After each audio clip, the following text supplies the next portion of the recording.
ॐ नमस्ते अस्तु भगवन् विश्वेश्वराय महादेवाय त्र्यम्बकाय त्रिपुरान्तकाय त्रिकाग्निकालाय कालाग्निरुद्राय नीलकण्ठाय मृत्युञ्जयाय सर्वेश्वराय सदाशिवाय श्रीमन्महादेवाय नमः। ॐ श्रीगुरवे नमः। ॐ गणपतये नमः। ॐ श्रीशिवाय नमः। ॐ स्थिराय नमः।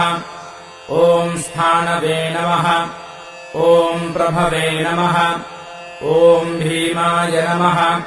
ॐ प्रवराय नमः। ॐ वरदाय नमः। ॐ वराय नमः। ॐ सर्वात्मने नमः।